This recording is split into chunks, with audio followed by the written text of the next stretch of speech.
Siguiendo con más temas nacionales, las fuerzas de seguridad capturaron hoy a 14 personas implicadas en varios delitos en el caso de limpieza del lago de Amatitlán.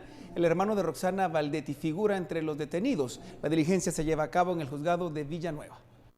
Gracias, muy buenas tardes. Elementos de la Policía Nacional Civil, autoridades del Ministerio Público y de la CICIG en horas de la mañana en Ciudad Capital y en algunos departamentos realizaron importantes capturas. 14 fueron las personas que han sido detenidas específicamente en el famoso caso de corrupción del lago de Amatitlán. Dentro de los detenidos resalta el de Mario Alejandro Valdetti Elías, hermano de la exmandataria Roxana Valdetti, Pablo Roberto González Barrios, Jorge Mario de Jesús Cajas Córdoba, Rubén Estuardo Torres Sanleu, Edwin Francisco Ramos Soberanis, Juan Eddie Estuardo Díaz Sandoval, Lisette María Alonso Azurdia, Sandra Ninet García España, Hugo Reutemann, Sergio Alejandro Marroquín Vivar, Clara Maribel Carballo, Alan Franco de León y el de Manuel Francisco Sosa Batres. Estas 14 personas pues fueron capturadas por las autoridades del Ministerio Público en distintos sectores. El hermano de la exmandataria Roxana Valdetti fue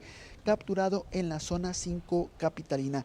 Es importante comentar que según información que hemos podido obtener dentro de las personas que también estarían sindicadas en este caso de corrupción, también resalta el de la exmandataria Roxana Valdetti, quien también por medio de su abogado defensor, el licenciado Cano, pues ha sido notificada este día. El licenciado Cano se trasladó al Centro Preventivo para Mujeres de la Zona 18, donde notificó a la exmandataria Valdetti. Por una Guatemala en paz en cámara, Marvin Pérez, reporta para Noticiero Guatevisión, Alberto Cardona. Y en conferencia de prensa se dio a conocer que la ex vicepresidenta Roxana Valdetti actuó para defraudar al Estado en el contrato ilícito del lago de Amatitlán, esta vez con ayuda de su hermano Mario Valdetti. En conferencia de prensa, la fiscal general y jefa del Ministerio Público, Telma Aldana, el representante de la Comisión Internacional contra la Impunidad en Guatemala, Iván Velázquez, y el ministro de Gobernación, Francisco Rivas, explicaron de cómo se conformaba una supuesta estructura criminal que se asociaron para defraudar al Estado. En este caso, bajo el proyecto de saneamiento del lago de Amatitlán, en el que la ex vicepresidenta Roxana Valdetti pudo fingir una aparente preocupación, así lo explicó la fiscal general. También detalló que la empresa Tarsic fue creada únicamente para dicho proyecto y que se cooptó a la Autoridad para el Manejo Sostenible de la Cuenca y Lago de Amatitlán. También se señaló que habían encontrado cheques, en este caso uno de los operadores es Pablo González Sierra, que recibió de la empresa Tarsic más de 3 millones de quetzales. También indicaron que en diciembre diferentes entidades solicitaban al presidente de la República, en ese entonces Otto Pérez Molina, y al Ministerio de Finanzas trasladar fondos para el pago de impuestos, y que en este caso pues no se hacía debido a que argumentaban que no había fondos disponibles. Algo que resaltó la fiscal general es que el 22 de diciembre se tiene una disponibilidad para trasladar 22 millones de quetzales a la empresa Tarsic.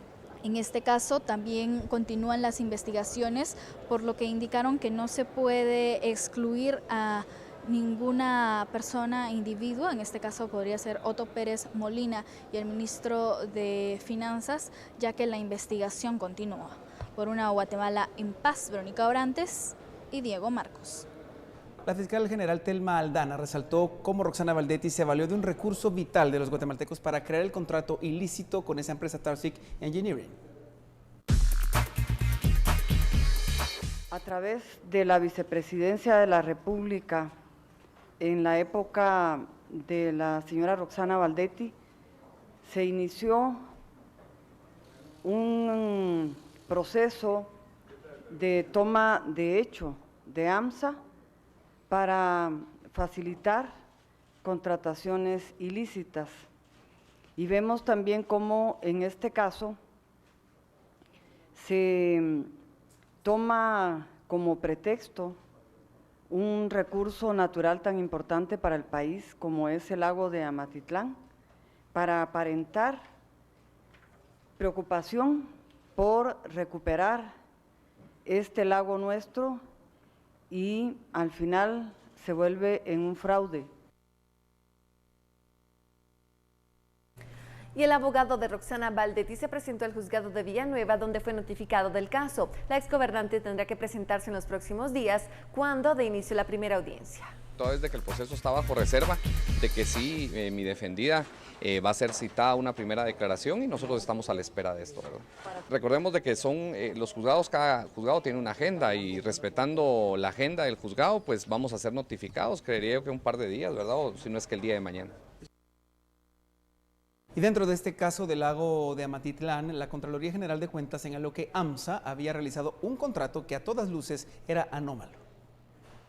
Muy buenas tardes. El Contralor General de Cuentas, Carlos Mencos, ha indicado que en el caso de AMSA y el contrato por 137.8 millones de quetzales que se realizó a una empresa de origen israelí, se pudieron detectar una serie de anomalías. Tal es el caso del proveedor único con el que contó este contrato. Asimismo, en el proceso de licitación, el evento permaneció en el portal Guatecompras por menos de 24 horas. Esta es parte de la información que la Contraloría General de Cuentas estuvo otorgando al Ministerio Público previo a las capturas que se realizaron esta mañana y en las cuales se involucra también al hermano de la ex vicepresidenta Roxana Baldetti.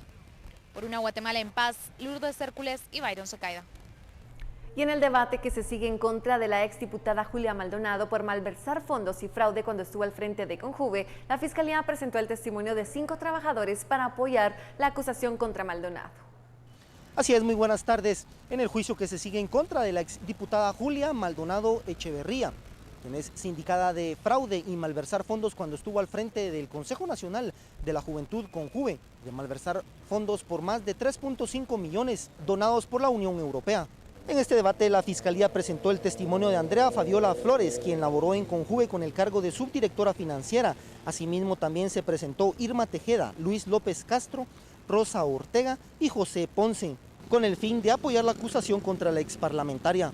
Por su parte, Julia Maldonado revisó el proceso y se mantuvo atenta a esta diligencia judicial, quien es dirigida por el juez Juan Antonio Aceituno, titular del Tribunal 13º de Instancia Penal. La exdiputada Julia Maldonado sostiene que no existen pruebas suficientes para acusarla, mientras este caso se detuvo con anterioridad por recursos presentados por la defensa de la excongresista.